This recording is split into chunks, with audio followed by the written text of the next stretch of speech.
What's going on, y'all? What it is? So let's go ahead and jump all over this topic, and I want to talk about something that's gaining a lot of traction all over social media, and it has to do with these three sisters from New York who went to Chicago and they dined in at a black-owned restaurant, and they basically dined and dashed. I mean, they ordered a whole bunch of stuff from chicken wings, chicken Alfredo, they had drinks and things of that nature and didn't pay, and it really looks bad, right? But what I want to do right now is play you guys this news clip, and then I'll be back. Days ago, three women from Rochester, New York were here in Chicago to celebrate a birthday and left behind one heck of a surprise. They decided to dine and dash after greasing their fingers on chicken wings, eating Alfredo, and washing it all down with flights of drinks. Now you see them and now you don't. We've blurred the video because the trio hasn't been charged yet, but you can't miss that distinctive blue wig and the massive tab they left behind. The server went to the table. They asked for the ticket to be split. She left from this table behind me to a few steps away, clicked the button. As she left, they got up one at a time and walked out. 3 days ago, the three women from Rochester, New York visited Soul Vibes in the Near North neighborhood to celebrate a birthday and left behind a surprise, an unpaid tab of over $200.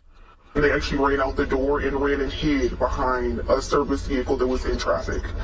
They decided to dine and dash after devouring chicken wings, Alfredo, and washing it all down with flights of drinks. It's not violent, but it's a crime, and it affects us, and it affects our bottom line, and it affects our team members. They were spotted on surveillance, leaving one by one within 30 seconds of the server stepping away. They also forgot that they signed up on the wait list before being seated, including their name and phone number. And to add insult to injury, they posted this onto social media, thanking the restaurant for the free food, while laughing at waitstaff like Chloe Jackson. I'm here 3 days a week. Their greedy crime comes with a much heavier cost. Some places do make the servers come out and pay for those bills, but Fab and Soul Vibes here, they don't make us pay for it. Well, that's really grateful because $300, $400 could really break our bank for that day. Sadly, dine and dash incidents are on the rise. The owners run 2 Soul Vibes locations and 3 I Can't Believe It's Not Meat restaurants. And in the last 6 months, they've seen an uptick in these type of incidents. These are just a few of the incidents they've recorded. It's an industry of pennies and nickels. So when you get these dine and dash incidences, you know what I mean, the consumer or the people that are doing this dine and dash might think, oh, it's just $100. Yeah, but it's hurting the bottom line. Now a police report was made. Chicago police are now investigating. If charged, the suspects could face a Class A misdemeanor for theft of services under the amount of $500. That's punishable by up to 1 year in jail and a $2,500 fine. All right, so you guys just seen and heard all of that. Now let me say this. We can all agree that this was just wrong and just childish behavior on the part of these three women. This is something that you should never do. I don't care what the race is of the owner of the place of establishment. You just don't do anything like that. But it's really telling and incredibly sad when you do this to your own people.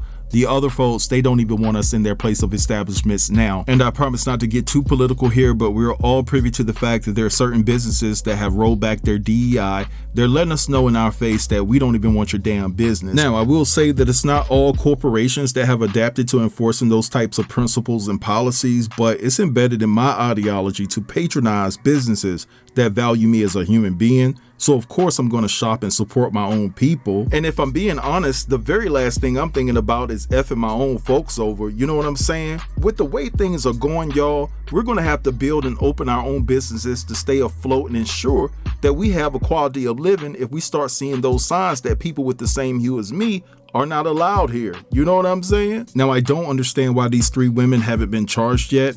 It's possible that the owners are trying to do something that these three stooges didn't consider doing for them when they skipped out on paying the bill, and that's finding a way to show a little bit of grace even though they were done wrong. You know what I'm saying?